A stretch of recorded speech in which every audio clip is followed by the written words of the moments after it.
بسم الله الرحمن الرحيم. اللهم صل على سيدنا ومولانا محمد وعلى آل سيدنا ومولانا محمد وبارك وسلم وصل عليه. رب زدني علما، رب اشرح لي صدري ويسر لي امري. ورا مخکې موږ دا خبره شروع کړې وه کنه چې نکره چې کله منفیه وي نو په دې کې به عمومي او نکره چې مثبته وي په دې کې به خصوص وي. پرون موږ سبق کې دا ویلو چې لکه کله نکره مثبته وي او دې کې خو خصوص وي، لیکن که کله یو نکره داسې وه چې مثبته وه او دا په یو داسې صفت درې سره لګېدل چې هغه صفت عام و، نو په دې کې به خصوص دا عموم به پکې پیدا کېږي، عموم به پکې پیدا کېږي. پوه شوې دې باندې؟ او دا وایي په اعتبار دا د خارج لکه د کیره چې نو په دې کې خو د وضع په اعتبار سره دغه نه وي، او د خارج په اعتبار سره چې یعنی دا کم صفت چې چاته شامل وي نو پای کې به د عموم معنی وي، او د دې نه علاوه چې کوم دی په چا کې چې دا صفت نه نو پای کې به دا د خصوص فائدہ ورکړي د خارج معاده. پوه شوې؟ بیا موږ دا ویلو چې دا قاعده چې نه دا اکثری دا قاعده کلی نه ځکه کله کله دسی وي چې یو نکره وي دا سره صفت نه ذکر شوی خو بیا هم د عموم فائدہ ورکړي، او کله کله دسی وي چې نکره وي صفت وسه ذکر شوی بیا هم د خصوص فائدہ ورکړي. لکه نکره وي صفت وسه نه ذکر شوی د عموم فائدہ ورکړي. دای د بار د درې مثالونه ذکر کړو. یو تمره خیر من جراده چې هر ملخ په بدله کې هر چې نه دا فرد دغه د کجوري دی. او یو علمت نفس ما قدمت واخرت، علمت نفس ما احضرت، نو دلته دا نفسون چې نه نه کېره دي او دا پیدا کېدو مو پیدا کېدو. او کله کله د سی وی چې لکه صفت وسره ذکر شوی وي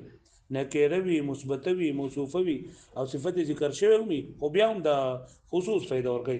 دا والله لا اتزوجن امراه کوفیه، نو دلته دا امراه موصوف ته او صفت هم ذکر شوی دي، لیکن کته د یوې خسر نکاح کو جو هم لکه حانس به دا هند په خدمت. پوه شو به معنی ها. وس د دې لپاره درې مثالونه ذکر کړی دي. نمبر 1 مثال دی والله لا اكلم احدا الا رجلا كوفيا، والله لا اكلم احدا الا رجلا كوفيا. دوی په خدای پاک مې د قسمی چې زب خبرې نه کومه مگر رجلا کوفيا، د رجل کوفي سره خبرې کوم. ته اوس دا ویری دي چې د مستثنا منه ته چې کوم حکم شامل نه مستثنا د نه شامل، نو مستثنا منه د لا اكلم زب خبرې نه کوم، لا اكلم احد د هیڅ سره خبر نه کوم الا رجلا کوفيا، زب خبرې کومه د رجل کوفي سره. پوه شو به معنی؟ زب خبرې کوم د چا سره؟ لکه لا اكلم احد د هیڅ سره خبرې نه کومه او اكلم رجلا كوفيا. او اكلم رجلا كوفيا ته وګوره چې دا رجلا موصوف ده او نکره ده او موصوف ده او صفت ذکر شوی د کوفي سره، نو کدی لا رجلن سره د کوفي د قید نه لګیدل، نو دا سره به د هر چا سره په خبرو کول باندې عنس کېدو. لکه دی والله لا اكلم احدا الا رجلا، زبر هیڅ سره خبر نه کوم مگر د سړي سره به خبرې کوم. نو کله هر چا سره د خځې سره د خبرې وکړل چې هم باندې کیږي، یا کړي یو ته دوه سره خبرې وکړل هم باندې کیږي. لکه دوی د یو سره خبرې کوم او څه خبرې د دوه سره وکړي. خو چې کله د رجل سره د کوفي قید ولګاو نو کله د 1 لا کوفیانو سره خبرې وکړو خدای هم نه کیږي. نو ګوره نکره ده موصوفه ده مثبته ده خو صفت وسره عام ذکر کړل شوی دی نو بدی کې عموم ده. پوه شو به معنی؟ نو موږ چې نکره موصوفه مثبته او صفت عام وي نو بدی کې څه پیدا کیږي؟ بدی. پوه شو تاسو؟ دا یو بیا مخکې كقوله والله لا اكلم احدا، لکه قول دا چې په خدای مې د قسمی د هیڅ چا سره خبرې نه کومه الا رجلا کوفيا مگر د کوفي د سړي سره بکومه. مثال للعموم النكره الموصوفه، دا مثال د عموم د چې نکره موصوفه په دې کې عموم راغلی. فإن رجلا كان نكرة في الإثبات خاصة برجل واحد لو لم يتكلم بقوله كوفيا، وإذا رجل چې دا نکره ده او في الإثبات یعنی په اثبات کې راغلی مثبت ده او خاص ته د یو سړي سره خاص به د یو سړي سره خو کله لو لم يتكلم بقوله كوفيا، کله دا په کوفي سره قول نه کړي کدا کوفي وسره نه ویلې نو دیبا دا خاص به د یو سړي سره فيحنث، نو دیبا حالس کېدو ان تکلم رجلين، کدا خبرې کړي وې د دوه سره کدا خبرې کړي د څه سره. هو لما قال كوفيا کله چې تسوي کوفي وي نو عم جميع رجال الكوفه، نو دا به عام ټول سړو د کوفي ته، نو فلا يحنث د بنه نس کیږي بتکلم كل من كان په خبرې کولو د هغه چا سره چې هغه وي من کان فی من رجال الکوفه چې د کوفی د سړونه وي کله کوفی د سړی وي که یو او کلس وي او کشل وي او کزر وي او کده وسره خبرې وکړي نه حانس کیږي په دې خبره باندې پوه شوي والله لا اکلم احدا الا رجلا کده سید رجل ویلوي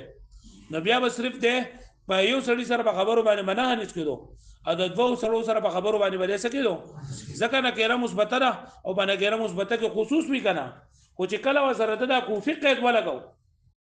نو اوس په دې کې عموم پیدا شو ا دې په یو سړي سره کده کوفی سړی کوي او کله چې کشل خو دې باندې نس کیږي وا شو به باندې و مثال ذکر کوي والله لا اقربكما الا يوما اقربكما فيه تاسو په دې دای کې ویلي دي فقه په کتابونو کې اله دې ته ویل کېږي چې یو سړی خپل خزیتا د نن نږدې کېدو قسم وخوري د نن نږدې کېدو قسم وخوري دې ته اله وایي نو که دې سړي سره بیا څلور میاشتې او لس ورځې څلور میاشتې ټایم دی که دې په څلور میاشتو کې د خپل ښځې ته نږدې شو نو قسم به دغه کفاره به ورکړي حانس شو او طلاق به ښځې ته نه واقع کېږي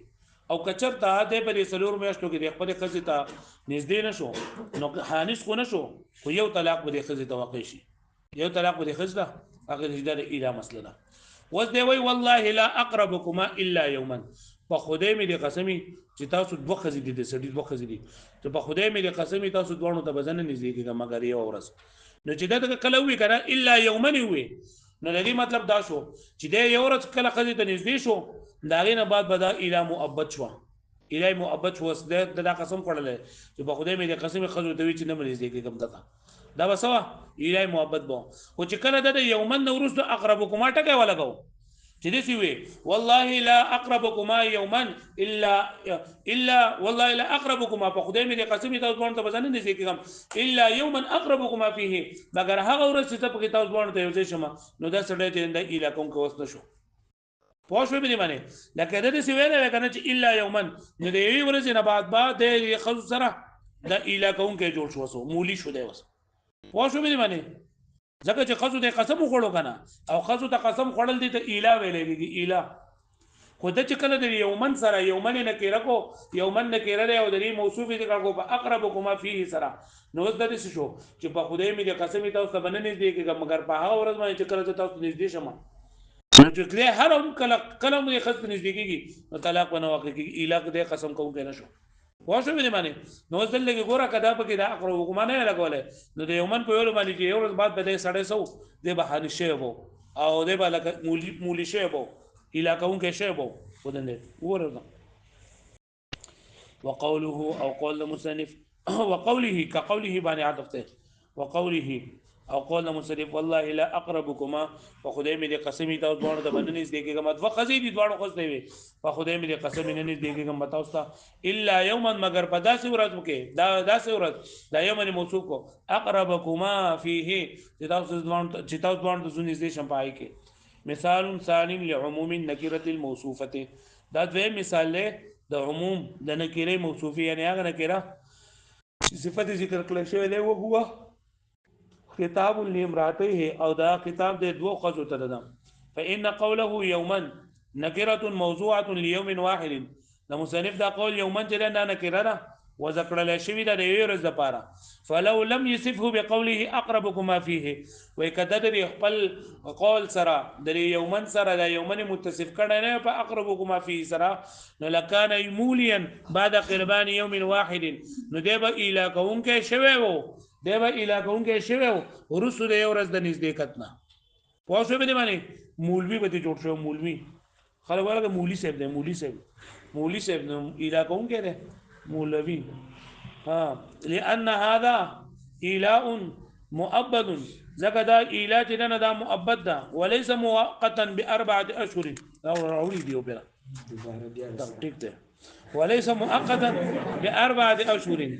او نبي دا مؤقت بسلور میاشتو يعني دا بغبوني نه مؤبد دا إله مؤبد ولي دا إله مؤقت ولي نه دا نو اله مؤقت خو علی چې کله بګی د سلور میاشتو قید ولګي ا سلور میاشتو قید په کونه لګول دا به اله مؤبد وي خو څه مې معنی نو بدی کوم چې قید نه لګول دا به اله مؤبد وي وليس مؤقتا ودام مؤقت نه بأربعة أشهر حتى تنقص الأشهر الأربعة بيوم وإذا كم ويدا چې کم وي د سلور میاشتې په یو ورځ سره ولما وصفه بقوله او کله چې ودا یوما سره دا صفت ذکر کو په اقربكما فی سره لم يكن موليا ابدا نو دی به مولی نه چې اوس همیشه لپاره ولی لأن كل يوم يقرب ما فيه ځکه کم ورځ چې دی کله د دوانو سره دا کوي نزدېکت کوي ليكون مستثنى من اليمين لهذه الصفة العامة نو دا به مستثنا ده دغه یمین نه نو یې د دې لول دې ورځ مستثنا کړو وځي د ها ورځ مستثنا کړو چې په کوم ورځ باندې تاسو سره دا کومه نو چې کله د دې صفت عام د وجه نه مستثنا دې نه دا اوس لکه بدل شولا نو فلا يحدث به دې په دې بدل نه حنس کړي لکه پوښښ به دې باندې نه پوښښ زين اځبو مثالو یو پاتې شو